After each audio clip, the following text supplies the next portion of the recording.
Hi guys, so how are you all today? And I saw that legacy stuff by about Alfred Nobel in a colleague's WhatsApp, and I'm like, oh Lord, you are just speaking to me as I meditate through my readings for today. So I read Acts 16 with my son today, and one of the things that highlighted itself to me was verse 2, where it says, in Lystra and Iconium, the believers spoke well of Timothy when Paul took him on.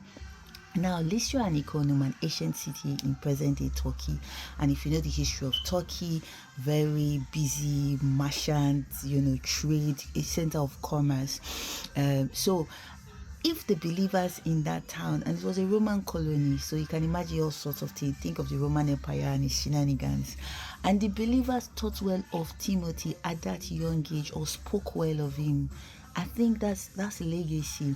And for me, it got me thinking and saying, well, in the cities you've lived in, and in the city and the town you are now, do the believers speak well of you?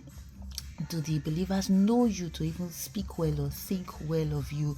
And yes, that man was seen to be a merchant of debt, and he was able to rewrite that story. You don't have to wait till your obituary for you to rewrite your legacy. Even Jesus asks, what do you think of me? And people say, you are the Messiah, you are this, you are that, you are one of the prophets. I think it's healthy to ask people, what do you think of me? And what do you say of me? Hear what people say about you, not because you want to be a victim, but because you want to write your legacy in a way that glorifies God. I mean, I want the believers to know, have you heard about Wayums? Have you heard about the great work that God is doing through her, how she's passionate? I would love to hear that. I would love to hear people to say, Wayum is a life giver, Wayum. I would really want to hear from you people who I keep sharing all of these things.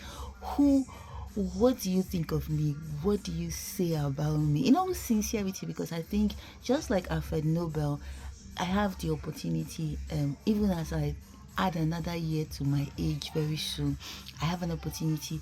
Where do I right my wrongs? How do I do things better? And I think you should also think about that as a believer of Jesus in your neighborhood, wherever you are, in your workplace.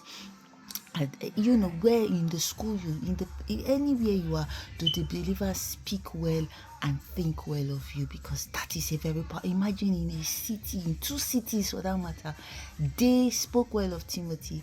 I don't want to be a merchant of debt. I don't want to be a deliverer. I don't want to be known for. I know people get to leave cars, and I've seen mansions in the UK being left and rotting away. I've seen all those things. Yes, they were luxuries of life, but what exactly am I living? And me, we're reading about Apostle Paul, all the inspiration that God gave him. What about you? What do the believers say and think about you?